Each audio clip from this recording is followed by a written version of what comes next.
earthindia.com.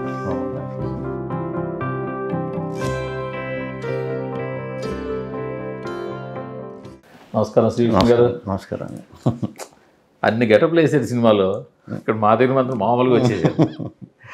ఏదో ఒక మంచి గెటప్లు వచ్చింటే అది ఎన్ని మొత్తం 3-4 గెటప్లు? 4 గెటప్లు అండి, 4 క్యారెక్టర్లు. బట్ గెటప్ల వైజ్ వచ్చి ఉంటాయండి చాలా. అంటే ఒకడు ఇన్ఫ్లుయెన్సర్ క్యారెక్టర్ అనమాట. సో ఇవి ఉంటాయి. మిగతా 2 క్యారెక్టర్లు మాత్రం యంగ్ ముసలాడు అయ్యాక కూడా ఉంటాయి. సో అందుకు వాళ్ళకి ప్రాస్థెటిక్ గెటప్ చేయవలసి వచ్చింది. ఇది ఇన్స్టా ఇన్ఫ్లుయెన్సరా? ఒకడు ఇన్స్టా ఇన్ఫ్లుయెన్సర్, కాంటెంపరీగా. మీకు ఈ గెటప్లు అవి కొంచెం ఇష్టం ఎక్కువ మరొకటి? నాకా అంటే గెటప్లు అయ్యి సెట్ అవుతాయా లేదా అనేది ఫస్ట్ నుంచి ఒక ఇదండి. వన్స్ సెట్ అయ్యింది గెటప్ అంటే కనుక మనకు కొత్త రకరకాల క్యారెక్టర్లు చేసే అవకాశం దొరుకుతుందని గట్టి నమ్మకం. ఎలా సెట్ అవుతాయి కూడా తెలియదు ముందు. స్లోగా ఇష్టం ఉంది కాబట్టి స్లోగా అవి వేసి అవి ట్రై చేసినప్పుడు గెటప్లతో బాగా అనిపించేసరికి ఇంకా ఇప్పుడు 4 గెటప్లు అంటే 4 క్యారెక్టర్లు. 4 క్యారెక్టర్లు త్రూఅవుట్ 4 క్యారెక్టర్లు ఉంటాయి. త్రూఅవుట్ అంటే కొన్ని ఒక పీరియడ్లో ఉంటాయి. ఒక పీరియడ్లో ఒక క్యారెక్టర్, ఒక పీరియడ్కి ఒక క్యారెక్టర్. చివరికి వచ్చేసరికి 3 క్యారెక్టర్లు ఉంటాయండి. అంటే 60స్లో 90స్లో ఉన్నవాళ్ళు ముసలోళ్ళు అయిపోయి ప్రజెంట్ సిచ్యువేషన్కి వస్తారు. సో కలిపి అయితే 3 ఉంటారు. ఎన్టీఆర్ గారు చేశారు తాత, తండ్రి, మనవడు. అవునవునవును. అలాగే మీరు కూడా చేశారు. తాత, తండ్రి, కొడుకు అంతే. అదే అంతే. టీజరు, ట్రైలర్ కంటెంట్ అవన్నీ చూసాము. అందులో మీరు అప్పుడు కూడా ఇంతకుముందు కూడా డిస్కస్ చేసాం. కొద్దిగా మాడ్యులేషన్ మార్చి, గొంతు కొంచెం మార్చి, ఇదంతా స్క్రిప్ట్ డెవలప్మెంట్లో వచ్చిందా? తర్వాత మీ డిస్కషన్స్, మీరు డైరెక్టర్ కూర్చొని డిస్కస్ చేసుకుని ఇది ఎలా చేస్తే బాగుంటుంది అంటే, డైరెక్టర్ నాకు ఇతను ఎలా మాట్లాడితే బాగుంటుందని ఒక మాడ్యులేషన్ చెప్పాడు. షూట్లో చేసినప్పుడు అది నిజంగా రాలేదండి. అది షూట్లో నార్మల్గానే చేసేసాం. డబ్బింగ్ అప్పుడు అది ప్రయత్నిస్తే బాగుంటుందని ముందు నార్మల్ క్యారెక్టర్లు అన్నిటికీ డబ్బింగ్ పూర్తి చేసేసి, ఎప్పుడైతే ఈ ముసలి క్యారెక్టర్కి ట్రై చేయటం స్టార్ట్ చేసామో అది మళ్ళీ నా వాయిస్లాగే వచ్చేస్తుంది. నా వాయిస్లో ఉండాలి, బట్ ఆ స్ట్రాంగ్నెస్, ఆ ఏజ్, ఇది బాగా రఫ్ అయిపోయిన ఇది ఉంటే చాలా బాగుంటుంది అనేది ఉద్దేశం. మేము అలా ప్రతిరోజు మిగతా క్యారెక్టర్లు చెప్పుకుంటూ వెళ్తా ఇది ట్రై చేసినప్పుడు ఒకటి క్రాక్ అయ్యిందండి. ఒకరోజు చాలా బాగా వచ్చింది అది.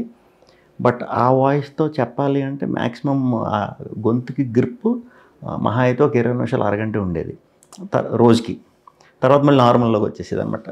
సో మార్నింగ్ లెగిసి వెళ్తే కొద్దిసేపు దొరికేదండి అది.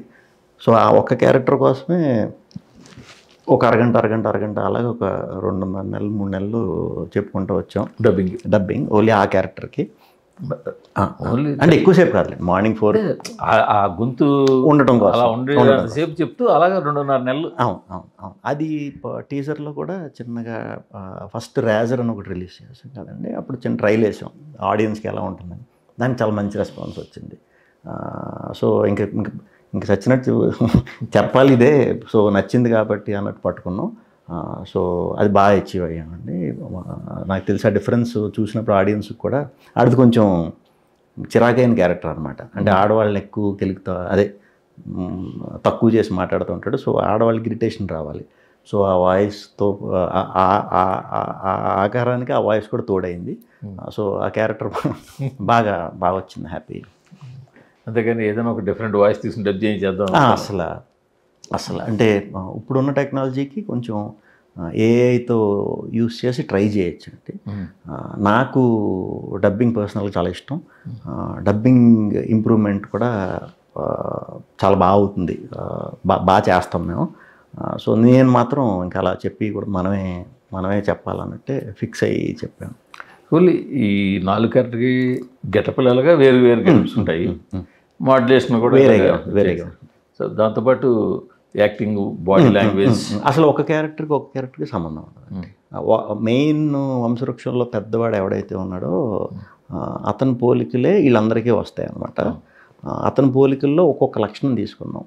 ఆ మహారాజు చేసినట్టు చుట్ట కాల్చుతున్నట్టు ఒకడు సిగరెట్ కాల్చవచ్చు, ఒకడు మాట్లాడుతున్నట్టు ఒకడు మాట్లాడతాడు. అలా వాడి పోలికల్లో 4 తీసుకుని వీళ్ళ ముగ్గురికి ఒక్కొక్కటి పెట్టుకుని డిఫరెన్సియేషన్ కోసం అన్నమాట అలా చేసాం. అసలు ఆ ముగ్గురికి సంబంధం ఉండదన్నమాట. ఒక పోలిక తప్పితే మాటల్లో కానీ హావభావాల్లో కానీ అసలు సంబంధం ఉండదు. అంటే ఇవన్నీ ఈ ఎక్సర్సైజ్ అంతా కూడా కామన్ ఆడియన్స్కి రిజిస్టర్ అవుతుందా? 100% లేదు, 100%. మేము చెప్తున్నాడు మినిమం డిగ్రీ చేసి ఉండాలని. అంటే సినిమాకి వచ్చిన తర్వాత మన సినిమా ఇప్పుడు ఇప్పుడు స్వాగ్ సినిమా థియేటర్లోకి వెళ్ళినప్పుడు నా సినిమాను వస్తారు. వచ్చిన తర్వాత స్లోగా కథలోకి స్టార్ట్ అయిపోయి ఒక ఫస్ట్ 20 మినిట్స్కి ఒక 2 క్యారెక్టర్లు ఓపెన్ అవుతాయి. అలా చూస్తామండి. అక్కడ నుంచి మీకు సినిమా అయిపోయి ఇంటికి వెళ్ళే టైంకి అరే ఇది ఆడే కదా, ఇది ఆడే కదా, ఇది ఆడే కదా అని అయితే ఖచ్చితంగా ఇది వస్తుంది. అంతేగాని మనకు తెలిసిపోయి అంత ఇది ఉండదు అన్నమాట. 100% ఆ డిఫరెన్స్ అయితే బాగా తెలుస్తుంది. క్యారెక్టర్లే కనిపిస్తాయి మీకు. అసలు నేను మెట్టి పరిస్థితుల్లో శ్రీకృష్ణ అనేవాడు కనిపించదు. ఈ క్యారెక్టర్లు ఈ ప్రయోగాలు ఇవన్నీ పక్కన పెట్టి సినిమా కథ ఎలా ఉండబోతుంది? అసలు ఏమాత్రం కన్ఫ్యూజ్ లేకుండా జనరేషన్స్ ప్లస్ పీరియడ్స్, ఈ డిఫరెంట్ పీరియడ్ టైం, మెయిన్ ఎంత క్యారెక్టర్ లేట్, ఎంత కష్టపడటం, ఫిజికల్గా ఎంత స్ట్రెయిన్ తీసుకోవడానికి కూడా నిజంగా కథే ఇన్స్పైర్ చేస్తుందండి. కథ ఏంటంటే వంశవృక్షానికి సంబంధించిన కథ అనమాట. మాతృస్వామ్యం పితృస్వామ్యం అని 2 కింద 5 వరకు ఉండేవి. మాతృస్వామ్యం వాళ్ళే చాలా రోజులు పితృస్వామ్యం వాళ్ళందరినీ పాలిచ్చేవారు అనమాట. ఇప్పుడు మనం పితృస్వామ్యం నడుస్తుంది. ఇప్పుడు ఇదివరకు మాతృస్వామ్యం నడిచేది. ఇప్పటికి కేరళలో కొన్ని ప్లేసుల్లో మాతృస్వామ్యం నడుస్తుంది, అస్సాంలో కొన్ని ఏరియాల్లో మాతృస్వామ్యం నడుస్తుంది అనమాట. అంటే మారిపోయింది, డైల్యూట్ అయిపోయింది. అలా డైల్యూట్ కాదు, మారింది. ఆడదాని దగ్గర నుంచి మగవాడు ఆధిపత్యం తెచ్చుకున్నాడు. పితృస్వామ్యం కనిపిస్తాం కానీ ఇళ్లలో మాతృస్వామ్యం, ఇళ్లలో మనకి అది మిగిలి ఉంది ఇంకా మాతృస్వామ్యం. అవునవును. బట్ మనం ఇంటి పేర్లు మగాడియే పెట్టుకుంటాం. ఇప్పుడు ఆ రెవల్యూషన్, ఆ చేంజ్ ఏదైతే ఉందో ఆడదాని దగ్గర నుంచి, ఆడదాని ఇంటి పేరు నుంచి మగవాడి ఇంటి పేరుకి మారటానికి గల కారణం ఈ మహారాజు అనమాట. సో ఈడి వంశం కాదనమాట, ఇది స్వాగణిక వంశం అనమాట. సో వీడికి స్వాగణిత అంటే ఏంటి? స్వాగణిక వంశం అంటే యాక్చువల్లీ సంస్క్రిట్ వర్డ్ అండి. స్వాగణిక అంటే ఒక రాజు, కొంతమంది రాజులు సింబాలిక్గా గుర్రాల మీద ఇది చూపిస్తాం, కొంతమంది రాజులు సభలు చూపించి సింబాలిక్ ఇచ్చేస్తాం. ఏ రాజు సభ అయితే కుక్కలను పెట్టుకుని సభ నడుపుతాడో వాళ్ళని స్వాగణికులు అంటారు. ఓహో. సో ఇది అర్థం మామూలు. ఈ రాజు కుక్కలను పెట్టుకుని వాళ్ళని స్వాగణిక, అదో సెక్ట్ ఆఫ్ రాజులు అనమాట. ఇది నిజంగానే ఉంది. అది మనం స్వాగణిక వంశం ఇది పెట్టాం కాబట్టి మనకు కూడా కుక్కలు ఇవన్నీ తిరుగుతూ ఉంటాయి అన్నమాట. వీటితో పాటు ఎక్కడికి వెళ్ళిన కుక్కలు, మీనింగ్ అయితే అదే. సినిమాలో ఒక రకం ప్రయోగం లేదు. అవును వసకి ప్రయోగాలు అంటే వెరీ రూటెడ్గా మనకు నిజంగా జరిగినవి మనం అయితే కల్పించాం. నిజంగా జరిగినవి, మనకు తెలిసినవి, మన ఇళ్లలో జరిగేవి, చాలా సంవత్సరాల నుంచి జరుగుతున్నవి, ఈ పాయింట్సే డిస్కస్ చేసామండి. ఈ మాతృస్వామ్య వ్యవస్థ సినిమాలో ఎంతసేపు ఉంటుంది? చాలా తక్కువ సేపు అండి. దాన్ని క్లియర్గా అర్థమయ్యేలాగా సినిమా వెంటనే దీంట్లోకి ఎలా మార్చేసాడు అనేది సింపుల్గా. ఇప్పుడు హీరోయిన్ రీతు అక్కడి నుంచి స్టార్ట్ అవుతుంది, అక్కడే స్టార్ట్ అవుతుందండి. ఈ సినిమాలో గమ్మత్తు ఏంటంటే సినిమాలో అందరూ డబుల్ యాక్షనే. అందరూ డబుల్ యాక్షనే. ఏదైతే మాతృస్వామ్యం బాగా పాలించే రీతువర్మ దగ్గర నుంచి వీడు వంశాన్ని మొత్తం తిప్పేశాడో, అప్పుడు ఆ సభలో, అప్పుడు ఆ రాజ్యంలో ఉన్న ఆడవాళ్ళందరూ ఏదో విధంగా నెక్స్ట్ జన్మలో ఈ వంశంలో మగాడితో ఏదో దెబ్బ కొడతారనమాట. అది ఇండైరెక్ట్. మనం అది అంటే చూసి మనకు అర్థమైపోతుంది. కూడా 3 క్యారెక్టర్లు 4 క్యారెక్టర్లు. ఎవరండి? హీరోయిన్ కూడా 2 అందరూ 2 ఇంకెవరు అందరూ 2 మీరా జాస్మిన్ గారు 2 దక్ష 2 నాకు చాలామంది పిల్లలు ఉంటారండి సినిమాలో, వాళ్ళందరూ 2 మన గోపరాజు రమణ గారు అందరూ డబులే. ఆల్మోస్ట్ 90% అందరూ డబులే. అందరూ డబుల్. మీరు ఒకరు 4. అదే రెమ్యునరేషన్ సింగిలేనా? అందుకే రెమ్యునరేషన్ కూడా సింగిలే రెమ్యునరేషన్, బట్ కథలో భాగం అది. అంటే ఇది అంటే మీది కథ ఇప్పుడు రివీల్ చేయడానికి లేదు కానీ ఇది చిక్కుముడిలా ఉండకుండా క్లారిటీగా జనాలకి అంటే మరి లాజిక్ దాటి వెళ్ళిపోయినట్టుగా అసలు లేదు సినిమాటిక్ మనం వెరీ క్లియర్గా ముందు నుంచి కూడా దీన్ని చాలా అవైలబుల్గా పెట్టాలి, అందరికీ అర్థం అవ్వాలి అన్నట్టే ప్లాన్ చేసిందండి. కొంచెం కాంప్లెక్స్ స్టోరీ ఇది. మామూలుగా పేపర్ మీద చూసినప్పుడు కొంచెం కాంప్లెక్స్ ఉంటుంది, దాన్ని జాగ్రత్తగా చెక్ చేసుకుని అందరికీ అర్థం అవ్వాలి. వద్దు కథే మనం డిఫరెంట్ కథ ఎత్తుకున్నాం, సో డిఫరెంట్గా వెళ్తున్నప్పుడు మళ్ళీ మనం చిన్న కన్ఫ్యూజన్ పెట్టినా కూడా కన్ఫ్యూజ్ అయిపోతారు. వద్దు, వెరీ స్ట్రైట్ నరేషన్ అండి, వెరీ స్ట్రైట్ మొత్తం అంతా. అది కథ చెప్పినప్పుడు మీకు ఎలా అనిపించింది అసలు? అసలు నిర్దేశనే కష్టం కదా అసలు. ఇది నాకు ముందు ఇలా వెళ్దాం పాయింట్ మీద అనుకున్నాడు, సరే ట్రై చేయండి, కొంచెం ఇంక మొత్తం రాసేయొద్దు, కొంచెం డెవలప్ అయ్యాక 1 monthకి 2 monthsకు మీరు నాకు చెప్పండి, ఒక 20-30 minutes అన్నట్టు అనుకున్నాం. నాకు చెప్పినప్పుడు అంటే నాకు వంశవృక్షాల గురించి అది ఐడియా ఉందండి, బేసిక్గా ఐడియా ఉంది నాకు. నాకు ఆశ్చర్యం వేసింది, అంటే ఏంటి దీన్ని మనం అంటే ఇది కథ కింద చెప్పొచ్చా, అసలు నేను ఊహించలేదు. ఇప్పుడు వంశవృక్షం అంటే అందరికీ తెలుస్తుంది, ఇప్పుడు జనరేషన్ బ్యాచ్ పెద్ద తెలీదు, ఫ్యామిలీ ట్రీ అంటే వాళ్ళకి అర్థం అవుతుందేమో. వంశవృక్షం గురించి నువ్వు కథ కింద ఎలా చెప్తావు అని ముందు అనుకున్నా, సరే ముందు ప్రయత్నించు అన్నాక నాకు ఆశ్చర్యం వేసిందండి. కథ అంటే ఇది మనం కనుక ప్రాపర్గా అనుకున్నట్టు ఉన్నట్టు నిజంగా జరిగినవి అన్నీ పెట్టి మైండ్ సెట్లు అండి, మగ ఆడ మధ్యన ఉన్న మైండ్ సెట్ ఎలా మారుతూ వచ్చింది, జనరేషన్ కొద్దీ ఎలా వచ్చింది అనేది చాలా ఇంపార్టెంట్ టాపిక్. ఇప్పుడు ఫర్ ఎగ్జాంపుల్ మనం పూర్వం కూడా కాదు, ఇంటికి మగపిల్లాడు అంటారు, మగపిల్లాడు ఉండాలంటారు. మనకు ఒక ఆడపిల్ల పుట్టినా మరి నెక్స్ట్ టైం మగపిల్లాడు అడుగుతారు, అది వెరీ కామన్. అది అసలు ఎందుకు అడుగుతాం అనేది అసలు మగాడికి తెలియదు, అది ఎందుకు మొదలెట్టాడో. అలాగా వారసత్వం అనేది, వంశవృక్షం అనేది మగవాళ్ళతోనే నడుస్తుంది, ఆడవాళ్ళతో అయితే ఎండ్ అయిపోతుంది వంశవృక్షం అనేది. సో అది కరెక్టా, అది కాదా, అసలు మనం అలా ఎందుకు ఆలోచిస్తున్నాం? అలా ఆలోచించకుండా ఉండాలంటే ఏం చేయాలి?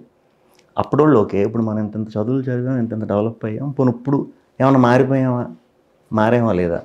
ఇప్పుడు మారేం కదా. ఇప్పుడు యాక్చువల్గా సిటీలో ఇప్పుడు సెలబ్రిటీస్ అంతా కూడా పెళ్ళి అయిపోయినా కూడా ఏ విధంగా వాళ్ళు సెలబ్రిటీలు అయ్యారో ఆ ఇంటి పేరు పెట్టుకుంటున్నారు. అవును కొందరు ఈ ఇంటి పేరు అత్తింటి పేరు 2 ఇంటి పేర్లు కూడా పెట్టుకుంటారు. ఇలా రకరకాల. ఇంకా ఈ రోజుల్లో ఇంకా ఇది ఉందంటారా? అంటే కొద్ది వరకు మనకి సిటీ కల్చర్కి అలవాటు పడిన వాళ్ళ వరకు ఈ మధ్యన ఇది వరకు లవ్ మ్యారేజ్ అంటే పెద్ద తప్పు. ఇప్పుడు లవ్ మ్యారేజే కదా, ఇప్పుడు పెళ్లి కుదిరిందంటే లవ్ మ్యారేజ్ అని అడుగుతున్నారు, ఇదివరకు ఏ సంబంధం అని అడిగేవారు. అలాగా సిటీ కల్చర్ వరకు చాలా బాగా మారిందండి. సిటీకి కొంచెం దిగిన తర్వాత మాత్రం ఇంకా చిన్నగా అది ఉంది, ఊర్లో లేకపోతే పల్లెటూరులో మగ ఆడ అనేది ఉంది, 100% ఉంది. ఇప్పుడు మనకి ఇక్కడ ఈక్వాలిటీ వచ్చేసింది, కానీ ఊర్లో ఉంది, ఇంకా ఉంది. అంటే దాన్ని ఏదో మనం దాన్ని ఉద్ధరిందామని మనం ఏం చెప్పట్లేదండి. ఇది ఇలా ఉండేది, ఇది కూడా మొత్తం పోవాలంటే ఏంటి సొల్యూషన్ అనే దాన్ని కూడా మంచి నిర్వచనం ఇచ్చాం, 100% ఇచ్చాం. త్రూఅవుట్ అసలు ఎంటర్టైనింగ్గా ఉంటుందా, అంటే డిఫరెంట్ జానర్స్ లాగా కనిపిస్తుందా? ఎంటర్టైన్మెంట్ ఉంటుంది, 100% ఉంటుంది. అంత ఎంటర్టైనింగ్ అని అలా ఎంటర్టైనింగ్గా ఉండటం కోసమే మనం కొత్త రకాలు ఇవన్నీ మార్చి, ఇవన్నీ పెట్టుకుని వాయిస్లు మార్చి, మాడ్యులేషన్లు మార్చి సరదాగానే వెళ్తుంది సినిమా. ఎక్కడ మీకు కన్ఫ్యూజన్ కానీ లేకపోతే ఏదో ప్రీచీగా అలా ఎట్టి పరిస్థితుల్లో అలా ఎక్కడ ఉండదు. సరదాగానే ఎంటర్టైన్మెంట్ కానీ ఎక్కడికక్కడ మీకు ఎంటర్టైన్మెంట్ ఉంటానే ఉంటుంది. అంటే నవ్వులు నవ్వుకుంటాను ఉంటాం. ఇంటర్వెల్కి వచ్చేసరికి అసలు మనకి ఆ ఇంటర్వెల్లో జరిగే ఎగ్జాక్ట్ సిచ్యువేషన్, అలాంటి సిచ్యువేషన్ అసలు ఇప్పుడు దాకా ఎక్కడ రాలా.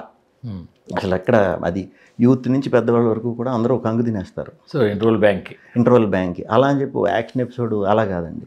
ఒక మంచి నడిచే డ్రామా ఒకసారి ఓపెన్ అయ్యి ఒక చోట మ్యాచ్ అయ్యేసరికి థ్రిల్ అయిపోతాం, థియేటర్లో థ్రిల్ అయిపోయి ఆ ఇంటర్వెల్ పావుగంట తర్వాత ముందు ఏం జరిగిందని మర్చిపోయి మంచి భలే ఉంది అని చెప్పి సెకండ్ హాఫ్ స్టార్ట్ అవుతాం. సెకండ్ హాఫ్ జర్నీ మంచిగా సరదాగా స్టార్ట్ చేసి ఒక బ్యూటిఫుల్ 60s బ్యాక్డ్రాప్లో జరిగే ఒక ఎమోషనల్ మూడ్లోకి వెళ్ళిపోతామండి. అసలు మనం థియేటర్లో ఉన్నాం, సినిమా చూస్తున్నాం, ఇలాంటి ఎక్స్ప్రెషన్స్ పోతాయి. మనం కూడా ఒక దాంట్లోకి వెళ్ళిపోతాం, అది ఆ మూడ్లోకి వెళ్ళిపోతాం. అది చాలా అద్భుతంగా ఉంటుంది. ఆ ఫీల్డ్లోంచి అలా అలా అలా ఒక మంచి ఫీల్ పెట్టుకుని మళ్ళీ సరదాగా మంచిగా నవ్వించి టోటల్ సినిమా అంతా కూడా 60s దాకా మ్యాక్సిమం. మనకి 400 years బ్యాక్ ఒక ఎపిసోడ్ ఉంటుందండి, ఒక 10 minutes ఎపిసోడ్. తర్వాత 60s ఒకటి, 90s ఒకటి, ప్రజెంట్ది ఎక్కువ ఉంటుంది, ముసలి వాళ్ళది ఎక్కువ ఉంటుంది. అదే వీళ్ళు ఓల్డ్ అయిపోవటం వల్ల అన్నమాట. మీ కెరీర్లో కొంచెం బాగా ఎక్కువ బడ్జెట్ పెట్టి తీసిన సినిమా ఇది అనుకుంటా. ఎక్కువ బడ్జెట్ అండి, ఇదే హైయెస్ట్ బడ్జెట్ ఫిలిం. తెలుసా ముందు స్క్రిప్ట్ అనుకున్నప్పుడే అనుకున్నారు ఇది? అనుకున్నప్పుడే కొంచెం పెద్దగానే అవుతుంది అనుకున్నాం. మాకు ప్రొడక్షన్ సైడ్ కూడా నేను హసిత్ కలిసి చేస్తున్నాం అంటే మమ్మల్ని స్టోరీని మీరు ఇది చేయండి అంటే మీరిద్దరూ చేస్తున్నప్పుడు స్టోరీ ఏంటి అని మా మీద పెద్ద బాధ్యత పెట్టేశారు. స్టోరీ కూడా వినలేదు. కొద్ది రోజులు అయిన తర్వాత ఒక 50 days 60 days అయిన తర్వాత అసలు ఏం చేస్తున్నారని చూడొచ్చు. ఎందుకంటే రాజరాజ్ చోరు కూడా ఒక్కరోజు కూడా మేము చూడాల. అవును, డైరెక్ట్ మిక్సింగ్ అయిపోయిన తర్వాత చెక్ చేసుకుంటున్నామండి, ఈరోజు సరదాగా చూడొచ్చు కదా మా సినిమా అంటే వచ్చి చూసి టన్ అయిపోయారు. ఆ ఫ్యామిలీ మెంబర్స్ అందరూ, విశ్వ గారు, వివేక్ గారు ఫ్యామిలీ మెంబర్స్ అందరూ మీరు ఏదో చిన్నగా ఏదో చేసుకుంటున్నారు అనుకున్నా, అసలు ఇంత గొప్ప సినిమా అని ఆశ్చర్యపోయారు వాళ్ళందరూ. ఓకే. సో ఆ గుడ్ విల్తోనే మాకు స్టోరీ వద్దు, మీరు బాగా చేసి పెడతారు మాకు తెలుసు, చేయండి అన్నారు. కొంత వచ్చింది. 50-60 days అయిన తర్వాత చూసుకుని ఏమన్నా చూడొచ్చా అంటే చూపించాం. మీరు బడ్జెట్ లిమిటేషన్ అని ఇలాంటి కథకు పెట్టుకోకూడదు, మీరు పెట్టుకోవద్దు, అలా అని మేము ఎక్కువ చేసేసే టైప్ కూడా కాదు. సో ఫ్రీడమ్ ఇచ్చారు. సో ఇంకొంచెం జాగ్రత్త పడి ఎక్కడైతే మేము ఈ రాజు కోటలు ఇవన్నీ సెటిల్ అయ్యాలంటే మనకు కొంచెం చాలా ఎక్కువైపోతుంది. సో లైవ్లో ఎక్కడెక్కడ మనకి మంచి ఇవి ఉన్నాయో కొన్ని ఒరిజినల్ కోటలకు వెళ్ళి చేసామండి. ఎక్స్టీరియర్లు అన్ని కోటలకు వెళ్ళి చేసాం. రాజస్థాన్ వెళ్ళి చేసాం, జైపూర్లోనే ఎక్కువ రోజులు చేసాం. తర్వాత మన తెలంగాణ సరౌండింగ్స్లోనే కొన్ని ప్లేస్లు ఉన్నాయి, 60s యాంబియన్స్ ఏం అలాగే ఉన్నాయి, ఇల్లులు అవన్నీ అక్కడ చేసేసుకుని ఇంటీరియర్ పార్ట్స్ వరకు ఇక్కడ మనం సెటిల్ వేసుకుని చేసుకున్నాం. మరి ఇంత జాగ్రత్తలు తీసుకుని ఇంత కష్టపడి చేసిన సినిమాని సడన్గా డేట్ వేశారు, పైగా కొంచెం ఇబ్బందికరమైన డేట్లో ఎందుకు తీసుకొస్తున్నారు దాన్ని? ఎందుకంటే దేవర సినిమా ఉంది, దేవర 27 1 week అవగానే మీ సినిమా వస్తుంది. 1 week అవగానే. సో నాకు తెలిసి దేవర 100% థియేటర్లు కాకపోయినా ఒక 75% థియేటర్లు 100% రిటైన్ అవుతాయి. 100%. ఎందుకంటే దాని మార్కెట్ స్పాన్కి ఏ థియేటర్లో, అందులోనూ మామూలు సీజన్లో అయితే ఒక వీక్ తర్వాత సగం థియేటర్లు తీసి సర్దుబాటు చేస్తారు వాళ్ళ కోసం, మన కోసం కాదు. బట్ ఇక్కడ దసరా ఉంది, హాలిడేస్ ఉన్నాయి. సో 2వ వీక్ థియేటర్లు 90% తీసే అవకాశం తక్కువ. ఇలా టైం ఎందుకు మీరు డేట్ పెట్టుకున్నారు? మేము ఎలా అనుకున్నామంటే 4వ తారీఖు నుంచి ఎలాగా సెలవులు, డెఫినెట్గా ఆ దేవర ఇది పీక్లో ఉంటుంది. సెకండ్ ఆప్షన్ అంటే తారక్ గారి సినిమా నాకు తెలిసి 4 రోజుల్లో చూసేయకుండా ఎవరు ఉండరు అనుకుంటున్నాను. అంటే మ్యాక్సిమం చూసేస్తారు. సెకండ్ టైం ఆడియన్స్ కూడా దిగుతారనమాట పండగకు వచ్చినప్పుడు. సో వారం అయిన తర్వాత అలాంటి పెద్ద సినిమా ఉన్నప్పుడు ఒక చిన్న థియేటర్ దీనికి అలవాటు పడతారండి ఆడియన్స్. ఇప్పుడు పెద్ద సినిమా ఒకటి వచ్చినప్పుడు ఒక థియేటర్కి వెళ్ళటం అనేది ఒక చిన్న తెలియకుండానే మొదలవుతుంది. అది ఒక 5% మాకు వచ్చిన ఏది ఆ థియేటర్కి వెళ్ళాలి అనే ఇది ఉన్నోళ్ళు నెక్స్ట్ వారం చూసేశారు, ఆల్రెడీ దేవరా చూసేశారు. So next week compulsory space ఉంటుందేమో. దట్టు స్కూల్స్కి కాలేజీకి 4th నుంచి సెలవులు, దసరా వరకు సెలవులు ఉన్నాయి. సో ఒకే సినిమా ఎట్టి పరిస్థితుల్లోనా 10 రోజులు సెలవులు వచ్చినప్పుడు ఫ్యామిలీ ఒక సినిమా చూసేస్తారు. 2వ సినిమా కింద అన్న మాది ఉంటుంది. సో అది ఒక పాయింట్ ఆఫ్ ఆర్గ్యుమెంట్, అదొక. బట్ ఇంకోలా చూసుకుంటే 500 నుంచి 2000 రూపాయలు ఇచ్చి దేవరా సినిమా చూసిన తర్వాత ఇమీడియట్గా మళ్ళీ మీ సినిమా చూడడానికి డబ్బులు ఇవ్వాలి దసరా టైంలో. దసరా ఆ ల్యాంగ్లో చూసుకుంటే కూడా కొంచెం ఉంటుందండి. రిస్క్ అయితే ఉంటుంది, డెఫినెట్గా రిస్క్ అయితే ఉంటుంది. బట్ ఈ రోజుల్లో మనకి సోలోగా దొరకడం అనేది అసలు ఇంపాసిబుల్. సోలో డేట్ అనేది లేదు, ఇంక మర్చిపోండి. కూడా సోలో లేదు కదా, లేదు. కొంచెం మాకు దొరికింది అన్నట్టు ఇదే ఇంకా బెస్ట్ అన్నట్టు మన ప్రొడక్షన్ సైడ్ నుంచి కూడా అదే ఫీల్ అయ్యారు. సో దానివల్లే ఇది మీకు దసరా అడ్వాంటేజ్. అవును, కానీ అదే దసరా వల్ల అక్కడ థియేటర్ నుంచి ఆ సినిమా తీరు తీరు 100% తీరు. అవును అవును. థియేటర్లు దొరుకుతాయి, థియేటర్లు సమయం ఎన్నో కొన్ని థియేటర్లు దొరుకుతాయి. కానీ జనాలు ఫస్ట్ చాయిస్ మళ్ళీ దేవరా ఉంటుంది. అదే ఎవరు అవునవును. ఒక వారంలో మీరు ఎంత చెప్పినా 1 వీక్లో అందరూ అయిపోరు కదా. అందరూ అయిపోరు అసలు మొదలవుతారు ఫ్యామిలీస్ వీళ్ళందరూ సెకండ్ వీక్ నుంచి రెండో వారం. అవునవును అవును. సో కొంచెం అది ఉంది రిస్క్. సరైన డేటా అన్నదే సరైన డేటా అంటే ఒక రకంగా 100% మనం ప్రెడిక్ట్ చేసి చెప్పేలేమండి. అంతే. కొన్ని మనం నమ్మి వెళ్ళాల్సింది ఏంటంటే నిజంగానే ధైర్యం చేసి నీ కథ కూడా బలం ఉందా అంటే నేను అలాగే సెకండ్ ఆప్షన్ అనుకుంటున్నా. సో నా కథ కూడా బలం ఉంది, కథ బాగుంది అనుకుంటారు, నమ్మకం ఉంది. కథ బాగుందంటే వచ్చేస్తారండి. అంటే ఫస్ట్ వీక్ డబ్బులు అయిపోయినాయి అని, లేకపోతే మంత్ స్టార్టింగ్ డబ్బులు ఉంటాయి. మంచి సినిమా అంటే మనం ఏదోలాగా వచ్చి చూసేస్తాం. ఒక 3 రోజులు మీరు థియేటర్లో రిటైన్ చేసుకోగలిగి మౌత్ టాక్ జనాల్లోకి వెళ్ళగలిగితే ఖచ్చితంగా చిన్న సినిమా పెద్ద సినిమా వాళ్ళ మౌత్ టాక్ బాగా పెద్ద సినిమా అని పక్కన పెడుతున్నారు, అది వేరే సంగతి. అవునండి అవును. సో అది ఆ లక్ పాయింట్ ఉంది. మాకు దొరికినది అవకాశం అదే, మాకు దొరికిన స్లాట్. సో మరి చూడాలి. నాకు అది ఉంది మీరు చెప్పినట్టే ఎగ్జైటింగ్గా ఉంది. అది గతంలో కూడా 1-2 సార్లు మిమ్మల్ని అడిగాను. ఈ మధ్యకాలంలో మీరు ప్రయోగాలు చేసి కొంచెం గ్యాప్ వచ్చింది. అవునండి అవును. సమాజ వర్గం కానీ నాటి సినిమాలని కూడా బాయ్ నెక్స్ట్ డోర్ మీరు ఎలా అయితే ఉంటారో సినిమాలో కూడా అలాగే ఆ ఇన్నోసెన్స్ అది అడ్వాంటేజ్ మీకు. ఆ సినిమాలు బాగా ఆడినాయి కూడా. అవునండి అవును.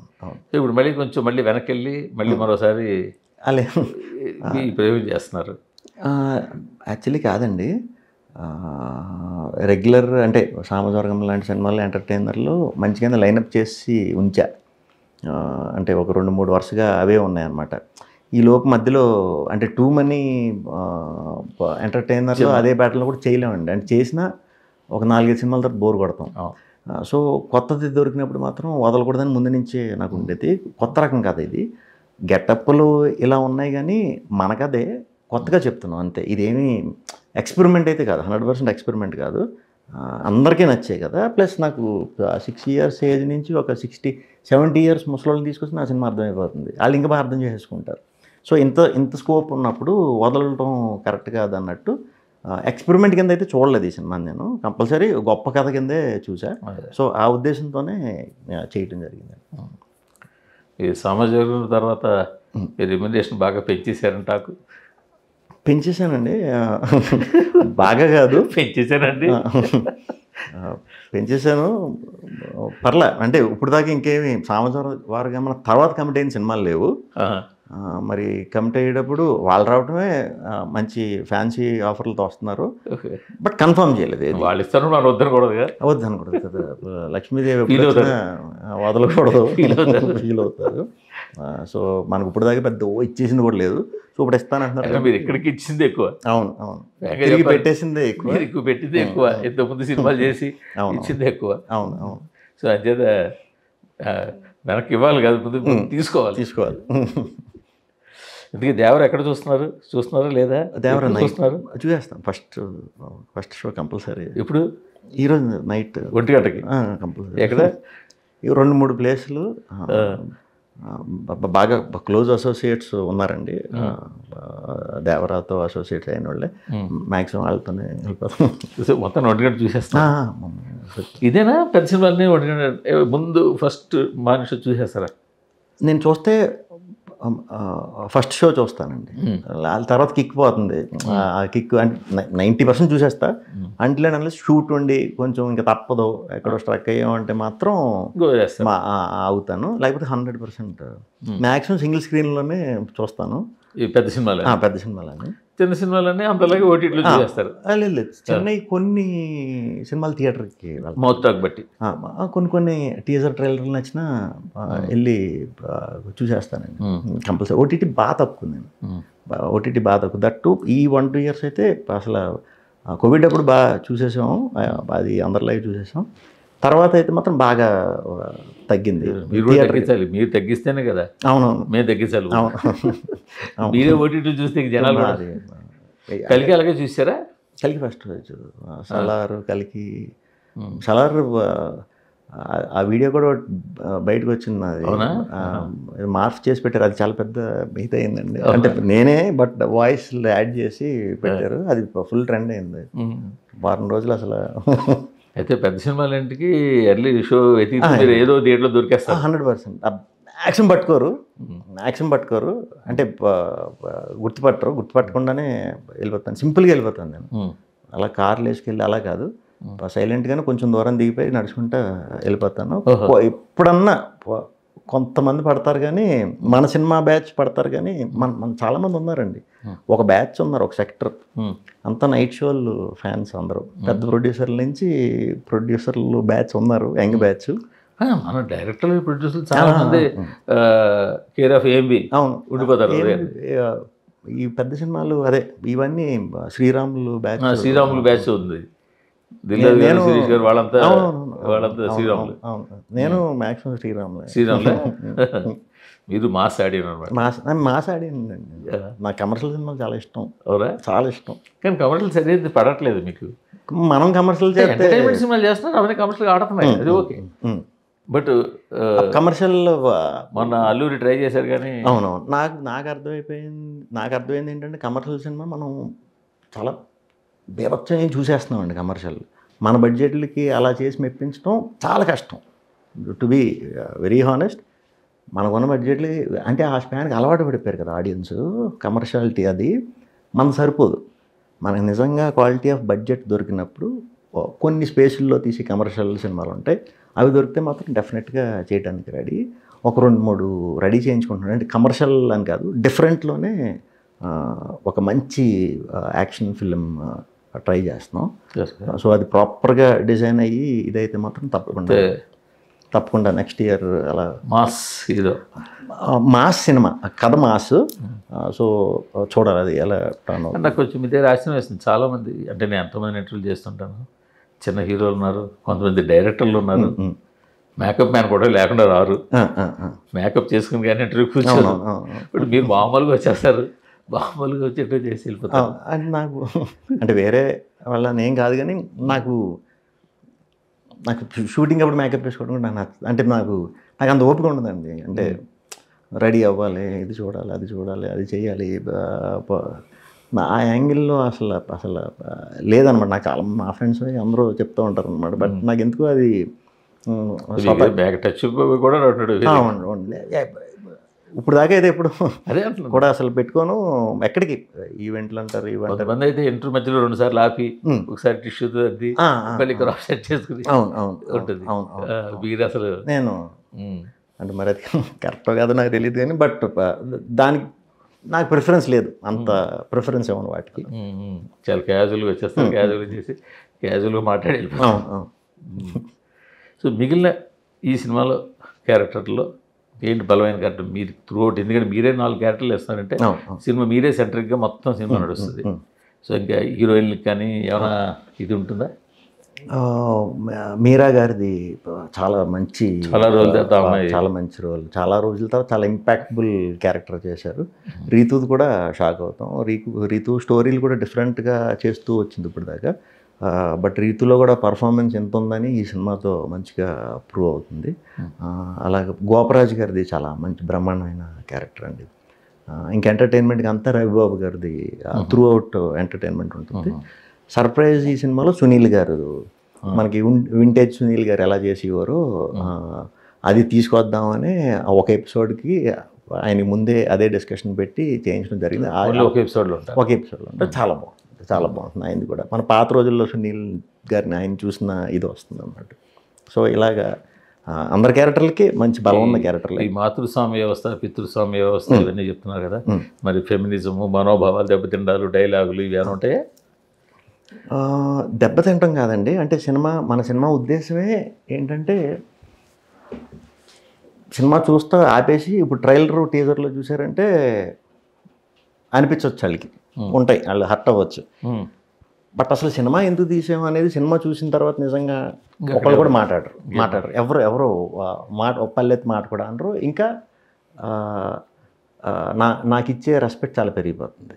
ఈ సినిమా తర్వాత నేను బిలీవ్ చేసేది ఏంటంటే మగవాళ్ళైనా ఆడవాళ్ళైనా పెద్దవాళ్ళు ఎస్పెషల్లీ సినిమా చూసిన వాళ్ళు అరే ఈడు ఒక్కసారి మనకి ఎన్ని గుర్తు చేశాడురా, ఒక్కసారి గుర్తు చేశాడురా, ఈ రోజుల్లో ఇలా గుర్తు చేయటం సూపర్ అని చెప్పి ఒక మంచి ఇదిగా పెట్టుకుంటారండి నన్ను అయితే. అదైతే నమ్ముతున్నాను. అస్సలు ఆడవాళ్ళని మామూలుగానే మనం అసలు నేను అలా కాదు, ఎప్పుడు అసలు తక్కువ చేసి అలా ఉండదు. ఆ సినిమాలో ఆడపిల్ల అని చెప్పేసి అవునవునవును అది అన్నాం. అది ఏంటంటే డిఫరెంట్గా చెప్పడం. అదే అంటున్నానండి, మనకి జరిగే ప్రాసెస్లో మనం ఇలాంటివన్నీ అందుకే ఆడపిల్ల అంటే ఆడపిల్లనే. ఆడపిల్ల అంటే ఇక్కడ కాదని అక్కడ పిల్ల అని, అంటే అక్కడ అంటే మన సరౌండింగ్స్ కాదు, అక్కడి నుంచి వచ్చారు మీరు అన్నట్టు. అది చిన్న చూపు. ఇప్పుడు ఆడి మైండ్ సెట్ ఏంటంటే యూజువల్గా ఆడపిల్ల అంటే ఆడపిల్ల కాదు, ఆడపిల్ల అనేది పూర్వం డైలాగ్ ఉంది. ఎలా ఉంది, అత్తింటికి వెళ్ళిపోతుంది కాబట్టి అలా చెప్పేవారు. మీరు ఏదో చిత్రంగా తల తిప్పి గొంతు ఆడపిల్ల అని చెప్పడంలో లేదు. యాక్చువల్లీ ఈ మధ్యన డైలాగు ఫేమస్ అయ్యింది కదా మామూలు బయట. నాకు ముందుందని తెలియదు. ఆడవాళ్ళంటే ఆడ అనే పేరు పెట్టారంటే ఆడ ఉండే వాళ్ళేమో అని అనుకున్నాం. బట్ మేము షూట్ చేసేసిన తర్వాత ఇంకొక వీడియో మనకి సోషల్ మీడియాలో వైరల్ అయింది.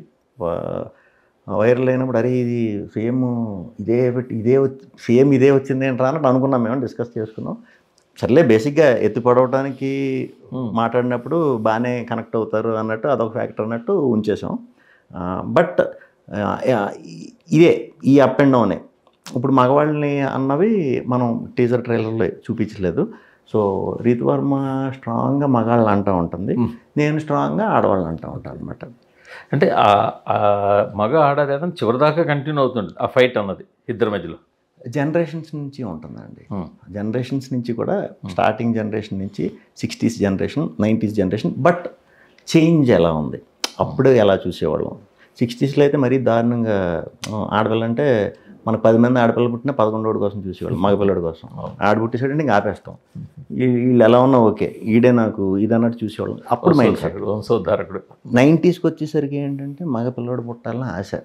ఆడపిల్ల పుట్టిందా ఫస్ట్, నెక్స్ట్ ఒక్క మగపిల్లడు పుట్టితే చాలు అన్నట్టు ఎదురు చూస్తాం. అలా అని చెప్పి 10 మందిని 60sలోకి అన్నట్టు కనలేం. ఇప్పుడు జనరేషన్ వచ్చినప్పుడు ఎలా చూస్తున్నాం. ఇప్పుడు జనరేషన్లో పెద్ద ఎవరో చూడట్లేదు. కాకపోతే మనకు అక్కడక్కడ ఈ జాతకాలు చెప్పేవాళ్ళు వాళ్ళు ఇళ్ళు కనిపించి నీకు మగపిల్లడు పుట్టాడంటే నీకు అసలు రాజయోగం లేదు, నీకు మగపిల్లడు పుట్టాడంటే మాత్రం నీకు రాజయోగం వచ్చినట్టే ఇలా కొంతమంది మనని తయారు చేస్తుంటారు. సో జనరేషన్కి మధ్య ఎలాంటి చేంజెస్ ఇవన్నీ అలా కొద్దిగా డిస్కస్ చేశారా? మొత్తం వెరీ క్లియర్గా సరదాగా.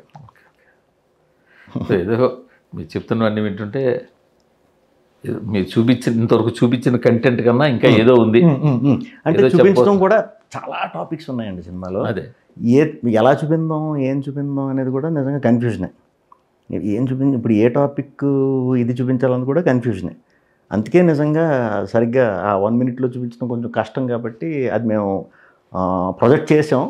అట్రాక్ట్ చేయడం వరకే ఇది పనికి వస్తుంది అనేది మాకు తెలుసు, అంతే చూపించాం. కథ వైజు ఇప్పుడు ట్రైలర్లో నీట్గా కథ ఇది ఉండబోతుంది అనేది ఇంకొంచెం డీటెయిల్గా చెప్తామండి. వచ్చిన తర్వాత ఇంకా చాలా సర్ప్రైజులు ఉంటాయి. వెరీ స్ట్రైట్గా ఉంటుంది కాబట్టి కథ కన్ఫ్యూజన్ ఉండదు అక్కడ. సో ఆడియన్కి కన్ఫ్యూజన్ ఉండదు, ఇష్టపడుతుంది, అర్థమైపోతుంది. ఇష్టపడాలి ముందు, ఇష్టపడితే అర్థం. సో ఈ రెండు జరిగితే మీరు మంచి సక్సెస్ కొట్టినట్టు. సో హోప్ ఖచ్చితంగా మీరు అన్నట్టు ఈ సినిమా కన్ఫ్యూజన్ లేకుండా అర్థమయ్యేలా ఉంటుంది. ప్రతి ఒక్కరికి ఎక్కడొక్కడ, ప్రతి కుటుంబానికి ఎక్కడొక్కడ ఆ జనరేషన్ వాళ్ళకి ఇంకా బాగా కనెక్ట్ అవుతుంది అని ఎక్స్పెక్ట్ చేద్దాం. సో మంచి 6 థ్యాంక్ యూ.